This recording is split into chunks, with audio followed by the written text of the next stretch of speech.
So our lesson for Chapter 1, Section 2 is on linear equations in one variable. I think you guys will like a lot of this. Going back to some Algebra 1 stuff even. Um, Definitely they'll get harder as the homework progresses, but they'll still be more, I don't know, more to your liking, I suppose. So if you would open up your books to page 81 and follow along, get out your notebooks and take down these notes.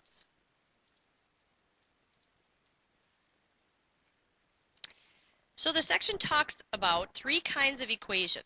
We have identity equations, conditional, and also contradiction equations. Now what they mean by an identity equation is that all real numbers are going to work in that equation. So no matter what you were to plug in for x, it would work out and turn into something that was true. So in the middle of page 81 is an example of something that was or is an identity equation. If we plugged a number in for x, and all of the x spots that you see, we would end up with a true statement. Okay, no matter what it was you plugged in, it would work out. A conditional equation is what you're more accustomed to solving. You're going to find one answer for it, or maybe a couple will work if it happens to be an x squared equation like they give in the book. Okay, but your conditional ones are equations that have some, usually one answer. A contradiction. A contradiction cannot be solved. At the very bottom of page 81, they give us 2x minus 4 is equal to 2x plus 1. If we were going to sort that, you'd probably move one of the 2x's to the other side of the equation, and it would eliminate or cancel out the other one. We'd end up with a statement such as negative 4 is equal to 1. That's impossible. So that particular equation does not have a solution. It is called a contradiction.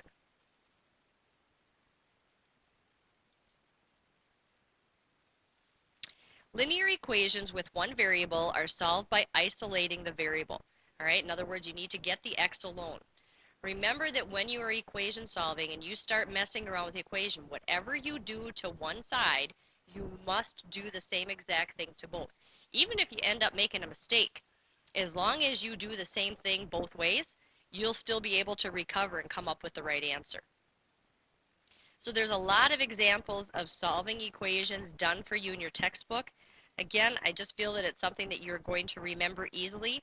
So on page 83, example 1 and example 2, they give you some easier and then progressively harder examples to look through. Watch for things like distributions. Okay. Make sure that you're sorting all your variable terms to one side, all of your number terms to another side. So example number 2 towards the bottom half of page 83 is probably not a bad one to look back through. Remember, there are always checkpoint questions that give you one to try out on your own, and then you can log into that larsonprecalculus.com and check yourself. Okay, so there, like for example number 2, there's one at the very bottom of the page. Give that one a try if you're wondering if you can still do that kind of equation solving.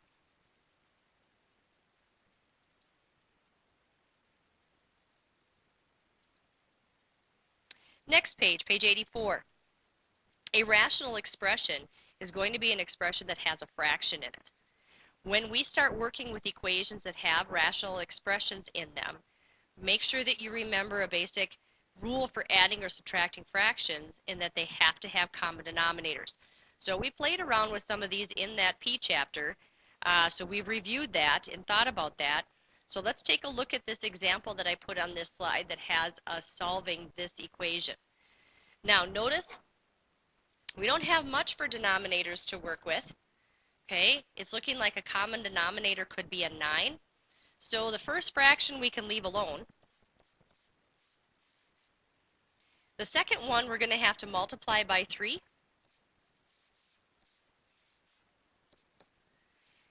The x over 1 will have to be multiplied by 9. And the final one, again, has a 3 on the bottom, so we're going to have to multiply that fraction by 3 over 3. Okay, so now with the bottom all the same, really all you need to focus on is going to be the tops. So if we've got 4x minus 3 over 9 over here, and we have 9x plus 15 over 9 on the right-hand side, we need the tops to be the same. All right, the bottoms already are. Let's focus on 4x minus 3 being equal to 9x plus 5.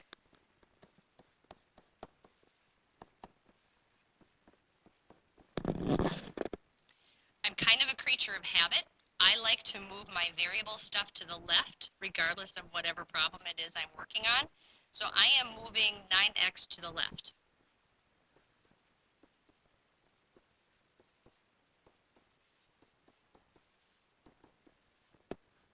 The next thing that has to be moved, excuse me, is the negative 3. So that will require us to add 3 to both sides.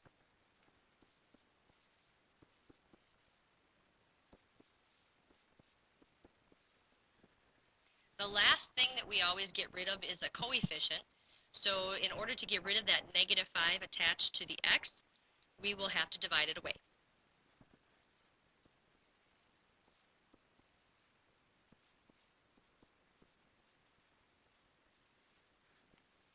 So the answer to this one, I think, should be negative 8 over 5.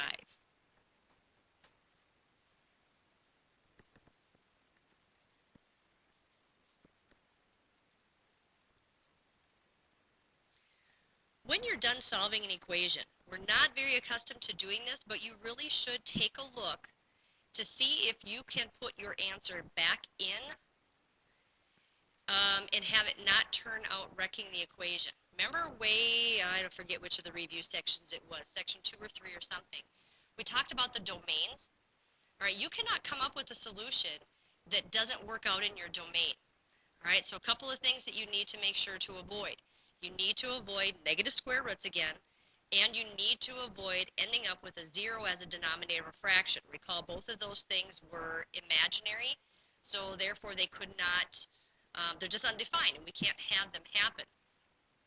So everybody look with me at the bottom of page 84. At the bottom of page 84, let me fix that on my slide here.